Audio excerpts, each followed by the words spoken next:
What is going on, everybody? It's the Tactical Redneck, and today we've got some freaking awesome news.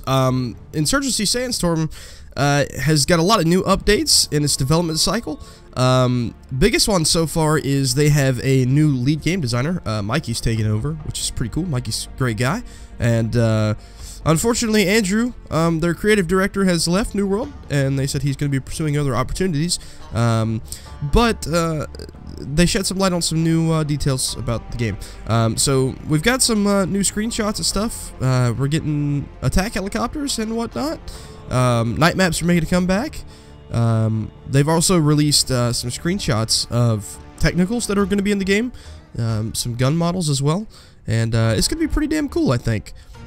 They also just released the application to sign up to play the closed alpha. I'm signed up for that, hoping I get into that and able to cover more of the game as they allow us to, and really looking forward to that. I think it'll be pretty cool. But unfortunately, another big part of this, they have decided to drop their single-player campaign, the story mode. They decided to drop that and focus more on the multiplayer, which I think for them would probably be a good thing, as it'll allow them to put all of their resources into one specific thing and polishing that. Because let's be honest, I mean, most people play Insurgency for the multiplayer, and I mean, there's not a story mode, so now as much as I'd like to see a story mode for it, I just don't see it happening. But it's completely okay, I think, and I'm looking forward to see what the multiplayer is going to bring. Let's talk a little bit more about the game modes that we're going to get in the multiplayer upon release. Push and Firefight are definitely making a comeback, and as well as a new one called Capture the Base. Essentially, Push and Firefight are going to be similar, if not the same, as to what they were in Insurgency. And Capture the Base is, this mode's going to have vehicles, and it's supposed to have larger open maps, which I think will be pretty cool. It says that they're designed to have the vehicles in mind, whereas Push and Firefight, again, will not have vehicles. Firefight will also feature a 5 versus 5 competitive rule set mode, and it's going to have its own ranking system and matchmaking as well. So that'll be pretty neat to see, that they're going to try and bring some competitive stuff to Insurgency. I'm interested to see how that'll work out, because people already do tournaments and stuff for the one that we have so far, which is a great idea. So props to them for that. We'll also be getting 3 new co-op modes, and that's going to be Checkpoint, Operation, and Outpost. They've also stated that they might potentially add new game modes post-release.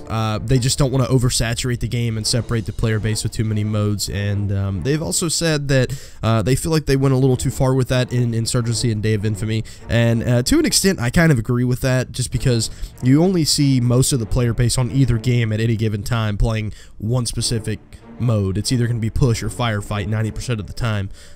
You might have that occasional exception that's playing, like, I don't know, probably the one where you have the VIP and stuff like that. So, you know, I think it's good that they're going to try and focus on just a couple of game modes as opposed to not too many, and that's definitely a step in the right direction for the development of the game, in my opinion. We're also getting fire support, as you can tell by the vehicles. Fire support, basically, I don't know that you're going to be able to drive the vehicles or control the vehicles, but fire support was in Day of Infamy. You're basically able to call in artillery and air support and stuff like that. And I think that'll be a pretty cool thing. You can see in the trailer the A-10s. I'm sure that's probably one of the fire supports that we're going to get, which is pretty cool. But all in all, I'm pretty excited to see where this game's going. I'm glad they've made a return back to the modern era.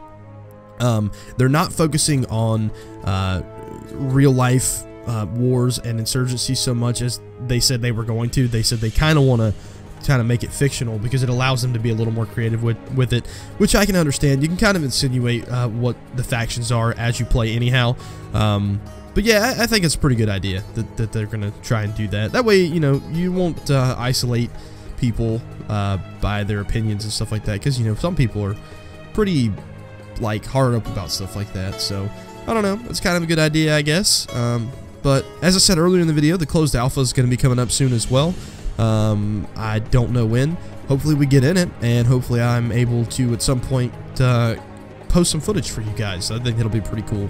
I'm sure they'll have plenty of other content creators in there and whatnot, And yeah, but that's pretty much all the information we have for today. Hopefully I didn't miss anything too important, but I hope you guys enjoyed the video, and be sure to stay tuned for more Insurgency Sandstorm content. And if you haven't subscribed already, please do. It's free, and you get to keep up with some pretty awesome content. So appreciate you guys watching, and I will see you guys later. Peace out.